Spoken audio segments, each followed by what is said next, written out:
नमस्ते दोस्तों, आज हम बात कर रहे हैं बिहार के सारण जिले और पूरे देश को हिलाकर रख देने वाले एक बेहद हैवानियत भरे घटने की। एक 16 साल की मासूम बच्ची जो क्लास 10 में पढ़ती थी, जो राजपूत समाज से थी, उसके साथ क्या हुई थी। उसे जिंदा कुएं में फेंक दिया गया और मौत हो गई। लेकिन पुलिस क्या कह रही है? डेनी थाने में मुकदमा दर्ज हुआ था, जो हमें बताया गया कि वहाँ पे कुआं में कूदने से जो है नाबालिग बच्ची की मृत्यु हो गई थी। एसएसपी साहब बोल रहे हैं कि कुएं में कूद कर आत्महत्या की। सच में बच्ची ने कुएं में कूद के आत्महत्या की। आज की इस वीडियो में हम इसी बारे में जानने समझने का प्रयास करेंगे कि आखिर इस पूरी घटना में क्या क्या हुआ है। दोस्तों, घटना हुई है सारण जिले के परसा क्षेत्र में। 16 साल की एक राजपूत स्वर्ण समुदाय की लड़की जो कक्षा 10 में पढ़ती थी, घर से बाहर निकली। गांव के ही 5 आरोपी सब पासवान समुदाय थे, जिनका नाम युवराज कुमार, सचिन कुमार मांझी, चंदन मांझी, अजय मांझी, विकास मांझी।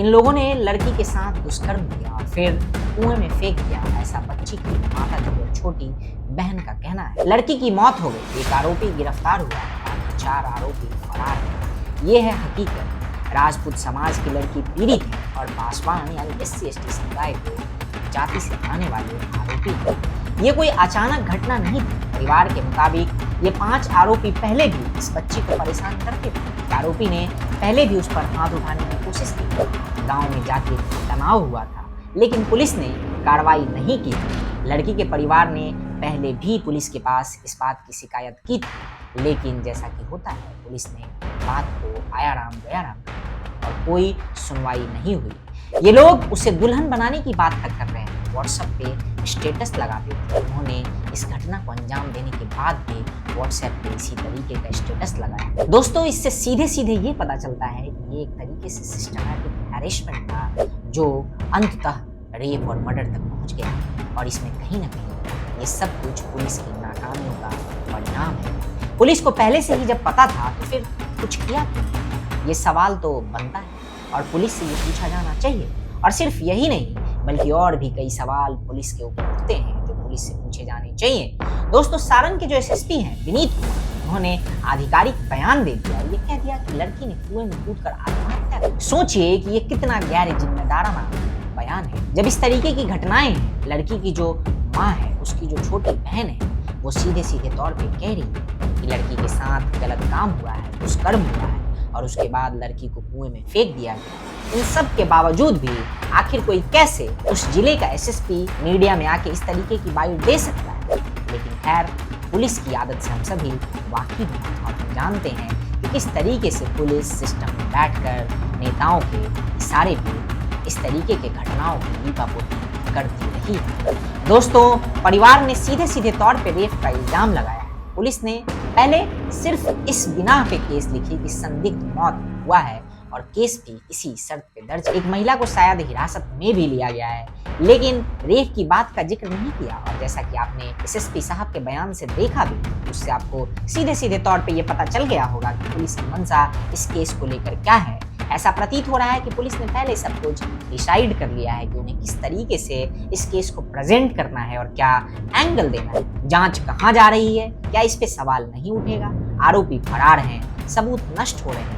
और SSP साहब का बयान तो आप सबने सुन ही लिया। माँ और उस बच्ची की छोटी बहन जो कुछ भी कह रहे हैं, वो भी मीडिया के सामने आ चुका है और सीधे सीधे तौर पे वो लोग ये कह रहे हैं कि रेप का केस है, मर्डर हुआ है। लेकिन इंसाफ की कोई गुंजाइश इस केस में अभी तक के सिचुएशन से मिलती हुई प्रतीत नहीं हो रही। अब सवाल यहाँ ये भी उठेगा और सवाल पूछा जाना चाहिए पुलिस से भी और तंत्र से भी कि क्या वाकई उस बच्ची को न्याय मिलेगा या नहीं मिलेगा। दोस्तों, ये सिर्फ सारण तक नहीं है, बल्कि ऐसे कई सारे इंसिडेंट देखे हैं और अभी विगत के समय में ही देखे हैं, जब बीजेपी नीतीश सरकार में बिहार का लॉ एंड ऑर्डर किस लेवल तक नीचे गिर रहा है। दोस्तों, रेप के मामले बढ़ रहे हैं और ऐसा मैं ऐसे ही नहीं कह रहा, बल्कि इस तरीके के कई सारे इंसिडेंट विगत के समय में देखने को मिले और हर बार पुलिस और तंत्र का वही लीपापोती वाला रवैया होता है। पुलिस की जो क्षमता है वो बिल्कुल नगण्य प्रतीत होती है और ऐसा लगता है जैसे जांच में जानबूझकर देरी और सबूतों के साथ छेड़छाड़ करने का प्रयास किया जा रहा है। इससे पहले पटना हॉस्टल कांड भी एक बड़ा उदाहरण है। वहां किस तरीके से नीट एस्पिरेंट लड़की के साथ हॉस्टल में कथित रेप का घटना सामने आया, उसके बाद उसकी मौत हो गई। फॉरेंसिक रिपोर्ट में सीमेन यानी स्पर्म के ट्रेसेस भी मिले, लेकिन पुलिस ने पहले इनकार किया। डॉक्टरों ने भी इसे कवर करने का प्रयास किया और फिर बाद में जब पुलिस अधिकारी सस्पेंड हुए, बात सीबीआई जांच तक पहुंची, परिवार के लोगों ने धमकियां दी, तब जाके मीडिया के कवरेज के बाद कई सारी चीजें खुली, लेकिन फिर भी वो केस पूरी तरीके से गायब हो गया। और ये सब कुछ बीजेपी और नीतीश कुमार की सुशासन सरकार में हो रहा है, एनडीए सरकार में हो रहा है, उस सरकार में हो रहा है जिसे बीजेपी की इसी जनता ने 2025 में 200 से ज्यादा सीटें दी, सिर्फ इस बात पे कि उन्हें सुरक्षा मिलेगा, बिहार के लोगों को, बिहार के बच्चियों को, बिहार के महिलाओं को सुरक्षित माहौल मिलेगा। लेकिन इस तरीके की घटनाएं, क्या वाकई आपको लगता है कि बिहार की बेटियों को सुरक्षित माहौल मिल रहा है? क्या बिहार की बेटियां सुरक्षित हैं? क्योंकि जिस तरीके से ये घटनाएं घटित हो रही हैं और जिस तरीके से प्रशासन और तंत्र उस पे लीपापोती करता हुआ प्रतीत हो रहा है, उससे ये सवाल पूछना अब काफी वाजिब हो गया है और ये सवाल पूछा जाना चाहिए और ये हर बिहार वासी को सवाल सत्ता, तंत्र, प्रशासन से पूछना चाहिए। दोस्तों, पुलिस हर केस में यही स्टैंडर्ड स्टेटमेंट देती है कि आत्महत्या या फिर टाइफाइड या फिर कुछ और। ऐसा लगता है जैसे पुलिस और तंत्र इस तरीके की घटनाओं को लेके संवेदनशील ही नहीं। लॉ एंड ऑर्डर की जो स्थिति है उसको देखते हुए कई सारे सवाल बिहार की सरकार पे, बिहार के जो होम मिनिस्टर हैं सम्राट चौधरी जी, उनके ऊपर भी उठ रहे हैं कि किस तरीके से आरोपी फरार हो जा रहे हैं, पीड़िताओं को इंसाफ नहीं मिल रहा है और जो परिवारजन हैं उनको प्रताड़नाएं और हैरेसमेंट झेलने को मिल रहा है। और सबसे बड़ी बात दोस्तों, इस तरीके की घटनाओं पे पूरी बीजेपी की जो नेता लॉबी है वो शांत हो जाती है, बिल्कुल डेड साइलेंस फैल जाता है। कोई भी नेता इस तरीके की घटना पे आवाज नहीं उठाता और ठीक ऐसा ही कुछ हम इस सारन की घटना में भी देख रहे हैं, जहां बीजेपी के नेता बिल्कुल शांत हैं। बाकी नेताओं को अगर छोड़ भी दीजिए तो जो स्वर्ण समुदाय से आने वाले नेता हैं वो भी बिल्कुल डेड साइलेंस अपना रहे हैं और कोई भी इस पे बात करना उचित नहीं समझ रहा। लोग ऐसे बिहेव कर रहे हैं जैसे कुछ हुआ ही नहीं, ना कोई ट्वीट, ना कोई बयान, ना कोई उस पीड़िता के परिवार से मिलने का प्रयास।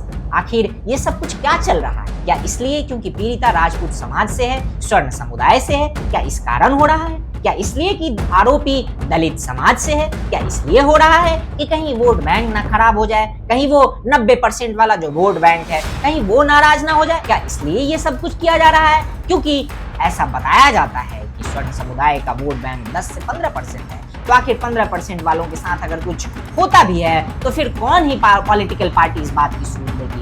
कौन ही नेता इस बात पे आवाज उठाएगा? कौन ही उस 15% जनता के लिए आवाज उठाएगा और 85 से 90% अपने वोट बैंक को संकट में डाल के सत्ता में बने रहने का अपना जो चांस है वो गंवाएगा? ऐसा कोई नहीं करेगा दोस्तों। और इसी तरीके का जो सारा प्रारूप है वो इस इंसिडेंट में भी देखने को मिल रहा है। दोस्तों, इस पूरी घटना ने एक चीज बिल्कुल साफ कर दी है कि नेताओं की, तंत्र की, प्रशासन की संवेदनशीलता खत्म होते जा रही है और कहीं ना कहीं ये सब कुछ इसलिए हो रहा है क्योंकि इस तरीके की घटनाएं स्वर्ण समुदाय के बच्चों के साथ हो रही है और इस पे सिर्फ यही लोग नहीं बल्कि मीडिया भी चुप है और ये बहुत बड़े परेशानी का सबब है। इससे लोगों को और इस देश में जो भी सभ्य लोग हैं उनको चिंता होनी चाहिए, उनको तंत्र, नेता और मीडिया से सवाल पूछना चाहिए कि आखिर ये लोग इतनी चुप्पी क्यों बरते हुए हैं और क्यों बिहार में इस तरीके की हालत पैदा हो रही है। दोस्तों, इस घटना से स्वर्ण समुदाय के लोग और खासकर जो लोग भी जिनको भी लगता है कि ये अमानवीय घटना कहीं ना कहीं समाज में नहीं होना चाहिए, वो सभी गुस्से में है, चाहे वो स्वर्ण समुदाय के ना भी हो तो भी। ये गुस्सा होना भी चाहिए और ये गुस्सा समझ में आता है, लेकिन ये एक चीज और भी दिखाता है कि हमारे देश में, हमारे समाज में जो जातीय खाई है वो कितनी तेजी से बढ़ रही है और ये सब कुछ नेताओं के द्वारा किया जा रहा है, पार्टियों के द्वारा किया जा रहा है और उस खाई को बढ़ाया जा रहा है। दोस्तों, ये खतरनाक है देश के लिए, समाज के लिए। जातीय नफरत अगर बढ़ेगी और इसी तरीके से बढ़ेगी तो वो दिन दूर नहीं जब खून खराबा और विभाजन जैसी स्थिति उत्पन्न होगी, क्योंकि जितना खाई बढ़ेगा विभाजन का संकट गहरा। दोस्तों, पुलिस और सरकार को जवाब देना होगा क्योंकि ये जो मतभेद और मानसिक विभाजन हो रहा है देश के अलग अलग जातियों में, वो किसी भी दृष्टिकोण से सही नहीं है। इंसाफ तभी मिलेगा जब सरकार इसको लेके काफी संवेदनशील होगी, सीरियस होगी और प्रशासन भी इस तरीके की घटनाओं पे संवेदनशीलता दिखाएगा और इंसाफ देने के लिए काम करेगा, ना कि कवर अप करने के लिए। बाकी दोस्तों, इस पूरी घटना पे जिस